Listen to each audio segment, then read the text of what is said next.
Bonjour tout le monde, j'espère que vous allez bien.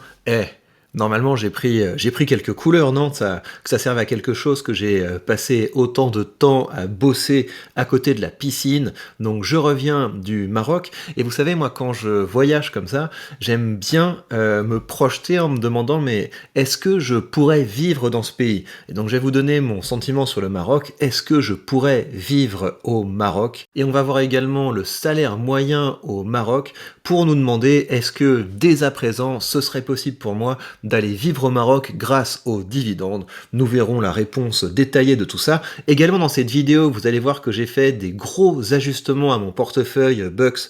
Je vous montrerai tout ça, je vais vous dire où j'en suis de ma réflexion sur le Bucks Gate et ce que je compte faire. Et finalement, j'aurai un appel à l'action parce que je compte sur vous, mais si vous voulez, c'est aussi dans votre intérêt. Si ça, c'est pas un beau teasing, allez, on attaque. Alors, le Maroc, je vous fais défiler certaines captures que j'ai trouvées intéressantes ou belles de mon voyage, parce qu'on est une chaîne business, on est une chaîne où on essaie d'atteindre la liberté financière, on est une chaîne où on essaie de pouvoir travailler d'où on veut, quand on veut, et donc ça vaut la peine de temps en temps que j'aille explorer le terrain pour vous dire est-ce que c'est une bonne idée de destination. Alors, le centre-ville de Marrakech me plaît particulièrement. Si vous voulez, quand je vais dans ce centre-ville, au moment où j'y suis, il y a un truc qui est un petit peu oppressant, parce que ça va assez vite, ça va dans tous les sens, on est souvent sollicité, il y a beaucoup de circulation, mais d'un côté, dès que je repars du centre-ville, ça me manque immédiatement, parce qu'il y a quelque chose au niveau des couleurs, au niveau de la beauté des choses qu'on peut voir, cette couleur un petit peu argile, je trouve ça vraiment très beau, il y a quelque chose d'enivrant, et donc là, je viens juste de rentrer, et ça me manque déjà. Donc, est-ce que je pourrais vivre là-bas? Honnêtement, si j'étais tout seul, je pourrais vivre là-bas. Par contre, je pense que déplacer une famille avec son mode de vie européen, avec son confort européen, pour aller vivre à Marrakech, ce serait peut-être un petit peu plus compliqué. Mais pourquoi pas? Quand les enfants seront ados, en tout cas, c'est une possibilité que je garde dans un coin de ma tête. Le truc, par contre, c'est que au niveau de la fiscalité, parce que évidemment, quand je me déplace, c'est aussi pour travailler, c'est aussi pour rencontrer des partenaires, et de la discussion que j'ai eue avec certaines personnes sur le terrain, en fait, la fiscalité, c'est un petit peu calqué sur la France. Donc, c'est pas une fiscalité qui a l'air particulièrement intéressante. Et voilà, est-ce qu'il faut choisir les endroits pour la fiscalité? Ça, chacun fait ce qu'il veut.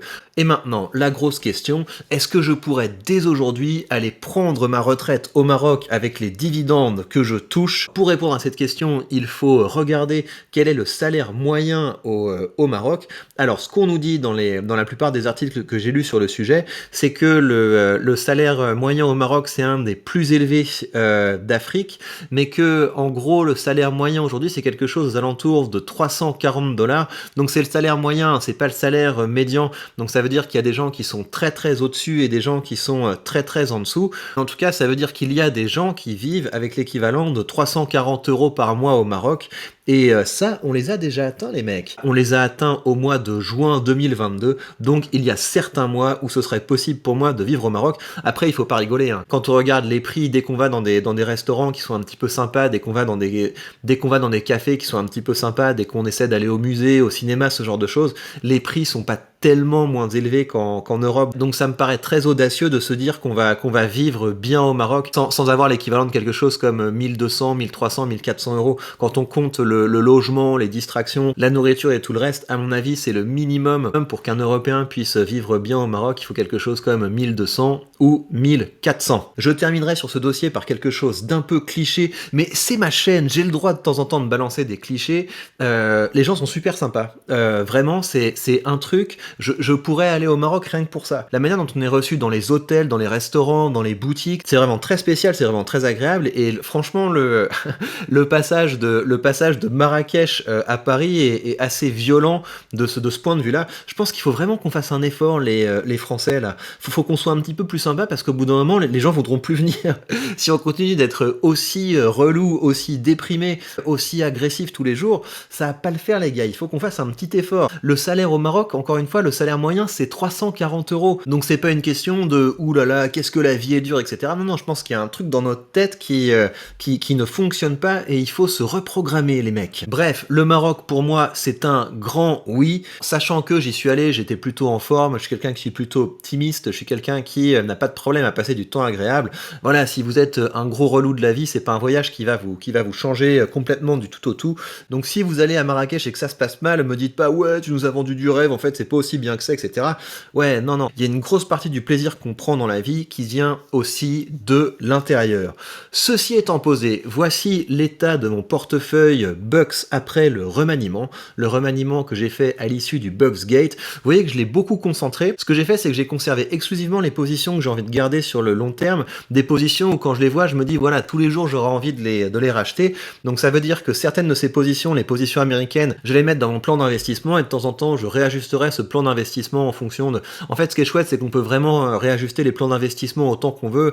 On peut faire deux plans d'investissement, un de 100 euros, un autre de 100 euros. Enfin, tout est possible en fait avec les plans d'investissement. C'est très flexible, c'est très sympa.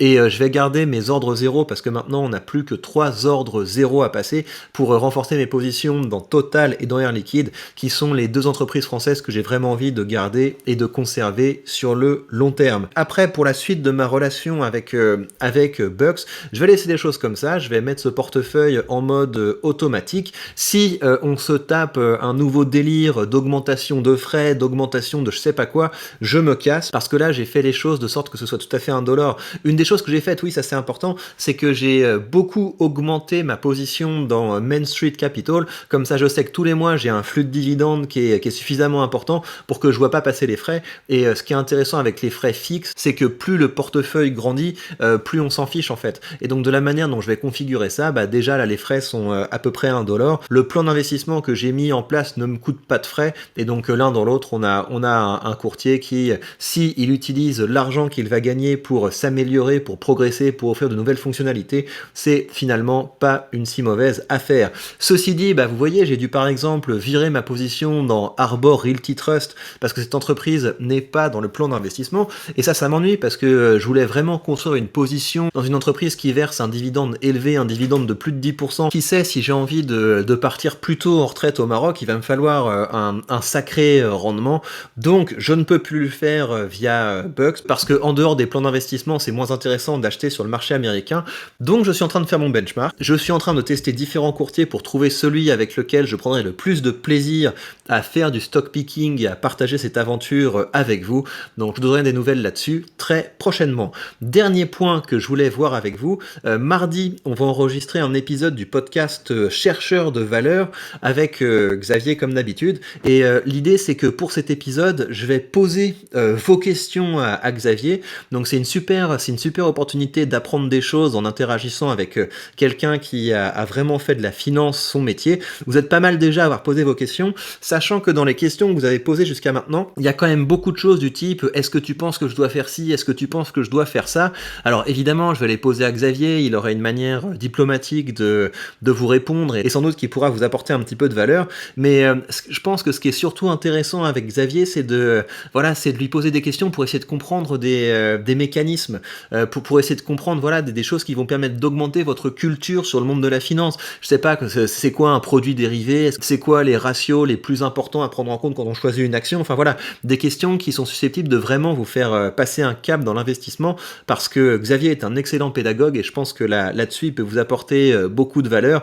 Après peut-être qu'il va vous donner des conseils, hein, mais le connaissant, je pense qu'il évitera de vous donner des conseils trop précis, parce que c'est pas le but de ce genre de format, hein. Si vous voulez des vrais conseils précis, il y a des gens dont c'est le travail, dont c'est la mission de vous aider à placer votre argent. C'est plus intéressant d'utiliser ces échanges pour augmenter votre culture générale. Et bien voilà, je vous retrouve très prochainement pour de prochains contenus, sans doute avec un nouveau courtier, avec de nouvelles aventures. D'ici là, prenez bien soin de vous et investissez bien.